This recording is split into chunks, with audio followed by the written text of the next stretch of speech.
ક્યાં ગયા હરિભાઈ ચૌધરી, પૂર્વ સંસદ? ક્યાં ગયા પરબત કાકા, પૂર્વ સંસદ? ક્યાં ગયા વસંતભાઈ બટોળ, પૂર્વ એમએલએ? કે પછી એમને સ્વીકારી લીધું છે કે ભાઈ ભાજપના અંદર ચૌધરીઓ એટલા નમાયેલા થઈ ગયા છે કે જખ મારીને વોટાલ છે? ક્યાં જશે? ગુજરાતના શ્રેષ્ઠ લેખકોમાં હતા અને જે સમાજને સિંચન પૂરું કરતા હતા, એમના સંસ્કારોનું સિંચન પૂરું કરતા હતા, એ સમાજમાંથી આજે હર મહાદેવ કોઈ એક નેતા એક બાઇટ નથી, એટલે લેટર તમે નથી લખી શકતા યાર.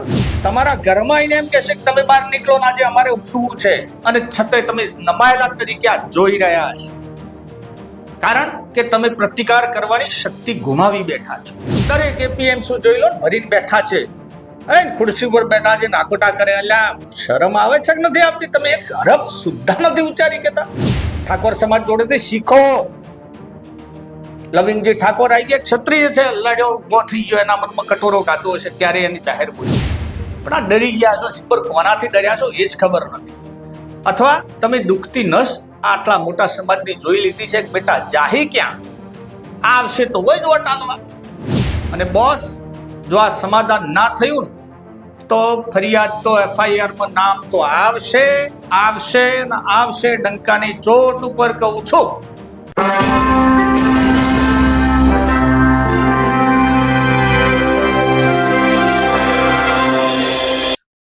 દેવ દરબાર મઠમાં અજમલભાઈના મારવાના કિસ્સામાં હવે આંદોલનનું સ્વરૂપ લઈ લીધું છે આખા કિસ્સાએ.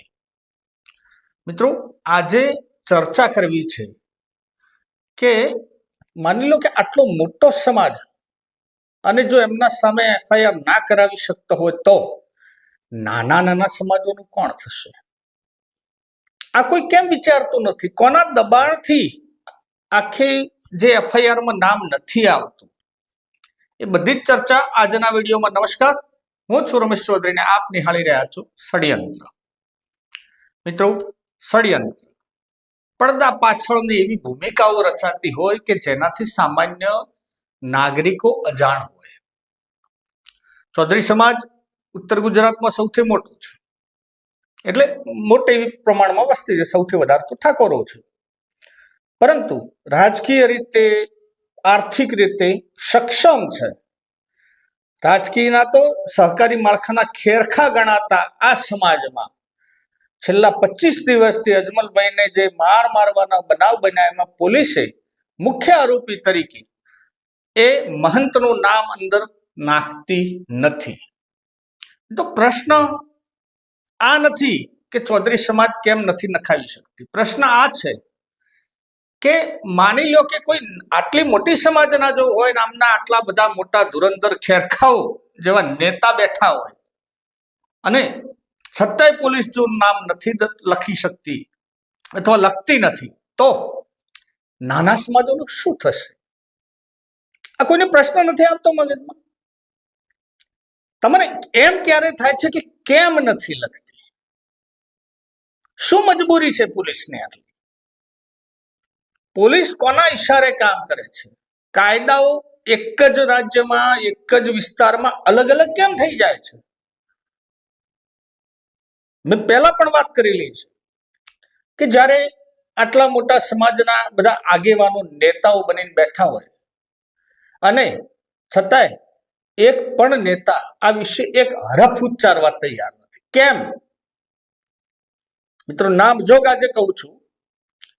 ક્યાં ગયા હરિભાઈ ચૌધરી, પૂર્વ સંસદ? ક્યાં ગયા પરબત કાકા, પૂર્વ સંસદ? ક્યાં ગયા વસંતભાઈ બટોળ, પૂર્વ એમએલએ? ભાજપના 3 નામ ગણાયા. કોંગ્રેસની વાત કરીએ તો નથાભાઈ પટેલ ક્યાં છે? અણદાભાઈ ક્યાં ઊંઘાઈ ગયા? આવા તો ઢગલો નામો ગણાવી શકું છું.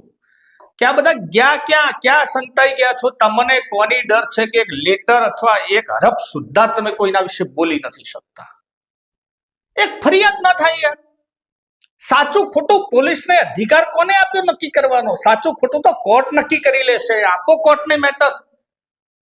પણ ના, પેટમાં ક્યાંક દુખે છે, એટલે દુખે છે પેટ અને કૂટાય છે માથું. આટલા મોટા સમાજની જયારે જેલું બનાવવાની વાત આવે ને, એટલે હારા ખેરખાઓ નીકળી પડે. પોતે મહાન થઈ જાય છે. પણ આવા કેસમાં સમાજના આગેવાનોમાં મગનું નામ મરી પાડવા તૈયાર નથી. ખબર નહીં એમને શું પ્રેશર, શું ભાજપ એટલે ઉપરની મેન બોડી પ્રેશર કરે છે, એમને કોઈ સ્વાર્થ હશે. જગદીશભાઈ પંચાલ ના પાડે છે કે હર્ષ સંઘવી ના પાડે છે કે પછી એમને સ્વીકારી લીધું છે કે ભાઈ ભાજપના અંદર ચૌધરીઓ એટલા નમાયેલા થઈ ગયા છે કે જખ મારીને વોટ આલશે, ક્યાં જશે એમને આપવા જ પડશે, આવી એક દાદાગીરી થઈ ગઈ છે. કોણ ના પાડે છે ભગવાન જાણે, પણ કોઈકના ઈશારે તો આ થયું જ છે યાર. તમે મગજમાં ક્યારેક એવું થઈ જાય આપણને, ક્યારે થવા પાછળનું કારણ શું? હવે સમાજ આટલા 2-4 મીટિંગો થઈ છે. અજમલ કાકાને જે નિર્વસ્ત્ર કરીને મારો, ભલે અજમલ કાકા એક વખત નામ આલ્યું તું મારું, ભલે આપ્યું, વડીલ છે, મારા બાપ તુલ્ય ઉંમરના છે, પરંતુ હું પહેલા દિવસથી આ લડાઈમાં છું કે ભાઈ તમે તમને ન્યાય કેમ નથી અપાવી શકતા? આટલો મોટો સક્ષમ સમાજ, શું બધાએ એક જ સરેન્ડરની નીતિ અપનાવી લીધી છે કે પછી બંગડીઓ પહેરી છે? યાર આ કઠોર શબ્દો છે, સમાજે સાંભળવાના રહ્યા. ગુજરાતમાં 4 જ્ઞાનપીઠ એવોર્ડ મળેલા છે, એમાં 2 મારી સમાજને મળેલા છે, પન્નાલાલ પટેલ અને રઘુવીર ચૌધરી. આ બંને વડીલો ગુજરાતના શ્રેષ્ઠ લેખકોમાં હતા અને જે સમાજને સિંચન પૂરું કરતા હતા, એમના સંસ્કારોનું સિંચન પૂરું કરતા હતા. એ સમાજમાંથી આજે હર મહાદેવ કોઈ એક નેતા એક બાઇટ નથી, એટલે લેટર તમે નથી લખી શકતા યાર.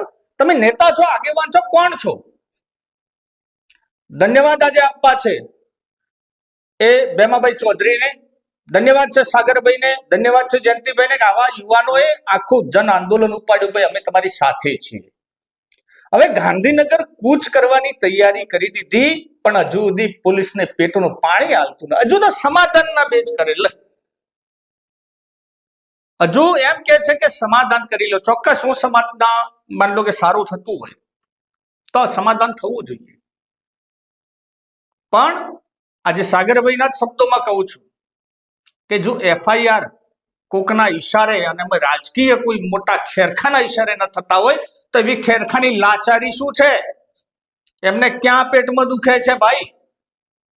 સમાજને જયારે માર પડાવવાની થતી હોય ત્યારે તમે હર હંમેશા આગળ આવો છો.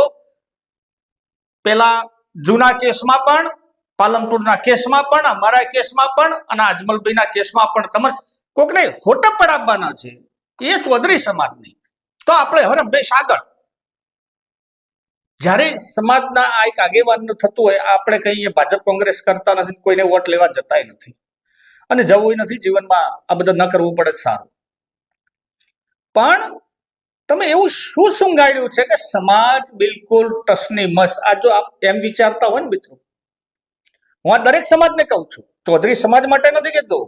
જો આપ એમ વિચારતા હોય કે આજે અજમલ કાકા છે તો યાદ રાખજો અને એમાં મારું શું કયું બગાડ્યું છે, તો મિત્રો આ તમારા ઘરમાં ઘૂસીને તમને મારશે.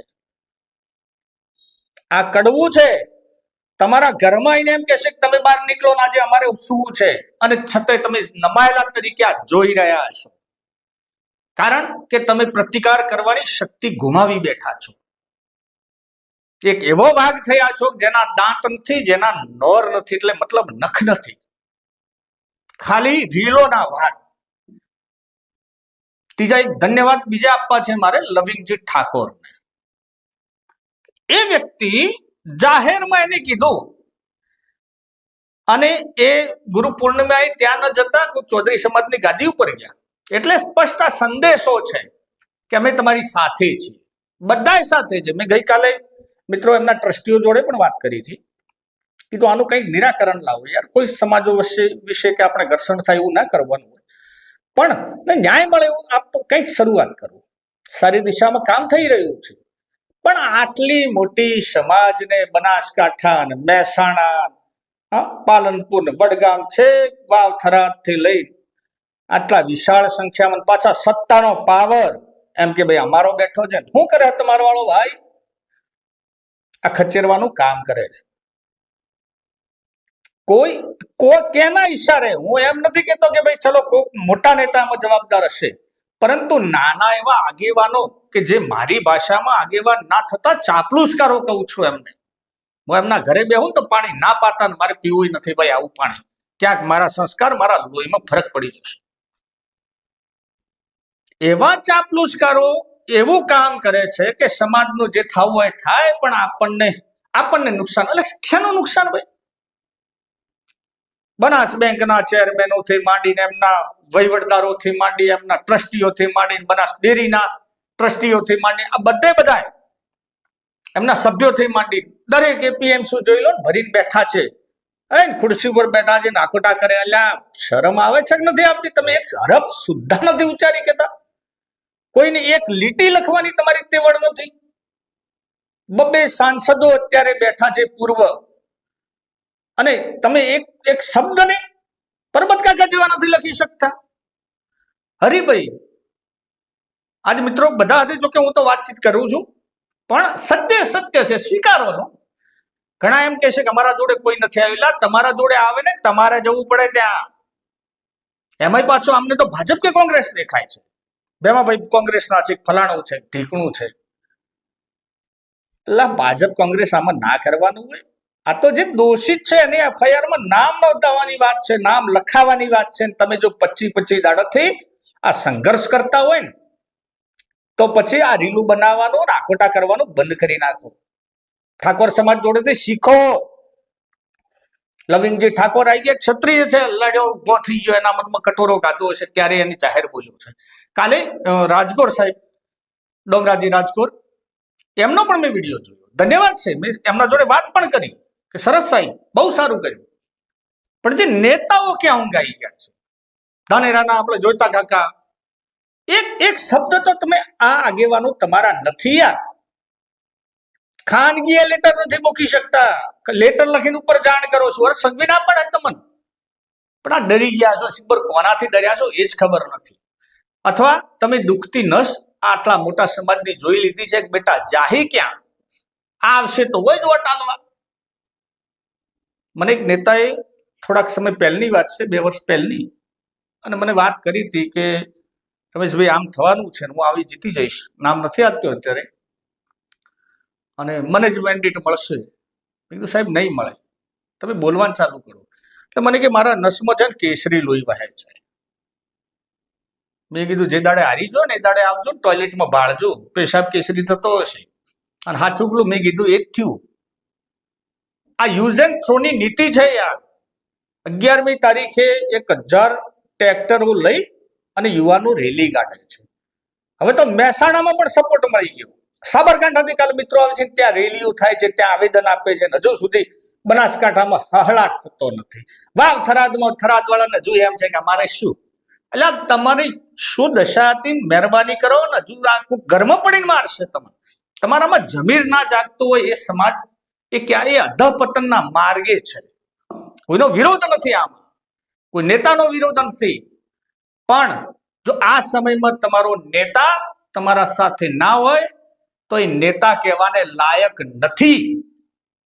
આ કડવું છે, હું જે બોલું છું થોડીક ભાષા મારી કડવી છે, પણ હળહળતું સત્ય છે અને સ્વીકારવું રહ્યું. એક્સએમએલએ આટલા બધા એક્સ જ છે. હવે તો બનાસકાંઠાનો એક ધારાસભ્ય નથી. શંકરભાઈ ચોક્કસ છે, પણ એ તો રાધનપુરના અને એમના જ વિસ્તારનો બનાવ છે, એમની સમાજ છે. આ એમને શું કર્યું? ના કે સમાધાન કરાવી લે. આ બધા આગેવાનો છે. ઇતિહાસ કાળી પેનથી સહીમાં તમારું નામ લખાવશે, યાદ રાખજો. જેટલા સારા કાર્ય અત્યારે જે સોશિયલ મીડિયામાં બધા જે પ્રચારો કરતા હશો ને, જેના એ યાદ નહીં રાખે, પણ ઇતિહાસ એવા ભયંકર રીતે યાદ રાખશે કે જે સમાજના કિસ્સામાં સમાજને દંડ પડાવવાનો હોય ત્યારે આ બધા આગેવાનો આવે છે. મિત્રો 11મી તારીખે આમને એક રેલીનું આયોજન છે. 1000 ટ્રેક્ટરો અને કંઈક 200-500 ગાડીઓ લઈને ગાંધીનગર જવાના છે. ગાંધીનગર જશે, ધરણા ઉપર પણ બેસવાના છે. ત્યાં પણ પરમિશનની કોઈ કાર્યવાહી ચાલુ છે. આ બધું થઈ જાય ને છતાં પણ મને લાગતું નથી કે પોલીસ ફરિયાદ લે એમની રીતે. માટે આપણે હાઈકોર્ટનો પણ રસ્તો લીધો છે. અને બોસ જો આ સમાધાન ના થયું ને તો ફરિયાદ તો FIR માં નામ તો આવશે આવશે ને આવશે. ડંકાની ચોટ ઉપર કહું છું. અરે સુપ્રીમ સુધી લડવાની તૈયારી છે, બોલો ને બોસ, અને ઘરના પૈસે લડવાની તૈયારી છે. માટે જાગો, સંગઠિત થવો. દરેક સમાજો તમારે વિચારવાનું છે કે જો આટલો મોટો સમાજ ને આટલા બધા ભાજપીઓ અને હજુ સુધી ન્યાય ન મળી કેતા હોય, એમને નથી મળતો, તમારી નાની નાની સમાજોનું કોણ થશે યાર? પંચાલ સમાજ છે, સુથાર સમાજ છે, આવી નાના ઘણા બધા છે. બ્રહ્મ સમાજ છે, બ્રહ્મ સમાજના આગેવાનો આગળ આવીને અમે બોલવાનું ચાલુ કર્યું. ઠાકોર સમાજના આગેવાને બોલવાનું ચાલુ કર્યું. મારો ધન્યવાદ છે. અજણાના સમાજે હજુ સુધી હાહાટ લીધો નથી. આ નેતા હોય, તમે તો નેતા કેવા શું કહેવાય મારે ખબર નથી પડતી. મિત્રો પહેલા લખો, કોમેન્ટ કરો ને બોલતા થો યાર. તમે વિદ્રોહ કરવાની તાકાત, તમે લડવાની તાકાત જ્યારે ગુમાવી બેસો છો એટલેથી તમે તમારું અધઃપતન નક્કી કરો છો કે તમારામાં સંસ્કાર ઓછા થયા તો તમારા છોકરામાં તો એટલાય નહીં હોય. કોઈને નોકરીઓ જોતી હશે કે નહીં જોતી હોય, મારે જોતી નથી. એટલે સંગઠિત હોય યાર. મહેસાણાથી તૈયાર માણસો, એ દિવસે 10,000 માણસો મહેસાણા ભેગા થશે બોસ. આ રેલી નાની નહીં, રેલો આવશે. અને એ ટાઈમે પછી જયારે હાઈકોર્ટ ઓર્ડર કરશે અથવા સુપ્રીમમાં જઈને અમે ઓર્ડર તો લવરાવીશું, એ દાડે તમારી નામના કેટલી વધશે તમને ખબર છે? આ બધા મોટા નેતાઓને આગેવાનોને મિત્રો પબ્લિક ગાળો બોલશે, જાહેરમાં બોલશે. હું યાદ રખાઈશ આ 27માં એક એક શબ્દ તમને આપીશ પાછો, કારણ કે આ એકે બોલવા વાળા નતા. જયારે વોટ માગવા આવો ને એ દિવસે આ ખબર રાખજો. જે મિત્રો આના માટે લડી રહ્યા છે એ એમના કોઈ ઘરના, એમને કોઈ જાતું નથી ઘરનું, એમના પોતાના અજમલ કાકા નથી. અજમલભાઈ નામનું જે પાઘડીનું અપમાન છે ને એનો બદલો લેવા માંગે છે. અને પોલીસ તંત્ર જો FIR લેવાને લાયક ના હોય અથવા ના લેતી હોય, કોના ઈશારે વિચારજો મિત્રો. નામ ક્યાંક કોઈક સારા નેતાનું આવતું હશે, માટે કેમ ખબર નથી. એમના ટ્રસ્ટીઓ કે છે કે ભાઈ આ સાચી વાત છે, નામ લખાવવું જોઈએ. પણ આપણો સમાજ કે છે કે આહા અમારે જરૂર નથી. શું આ સિંચન છે આપના સંસ્કારો? આદર્શ સમાજની જે વાતો કરતા હતા આ સમાજ છે કે પછી રીલું ઢચું કરવાથી આ સમાજ મોટો થઈ જશે? જ્યારે આપણે આપણી ભૂલ, કોઈ પણ સમાજ, જ્યારે એ સમાજ પોતાની ભૂલ ના દેખાય ને નહીં, ત્યારે એ પ્રગતિ ના કરી શકે. અને ભૂલ હોય ત્યાં કહેવું પણ પડશે અને નેતાઓને 7 વખત સાંભળવું પણ પડશે. કારણ કે સમાજના નામે તમે વોટ માંગો છો, જાતિવાદ કરી, ભલે સમાજના કોઈ કામે આવો કે ના આવો, અને આવા કામમાં તમે આગળ. મિત્રો કોમેન્ટો કરીને ચોક્કસ જણાવજો. આપના અભિપ્રાયો ચોક્કસથી લખીને મોકલશું. થોડી આક્રોશભરી ભાષા છે, માફ કરશું, પરંતુ વિડીયો જો ગમ્યો હોય તો લાઈક, શેર અને કોમેન્ટ કરો. ને હા, ચેનલને સબસ્ક્રાઇબ કરવાનું ભૂલતા નહીં. જય હિન્દ, જય ભારત.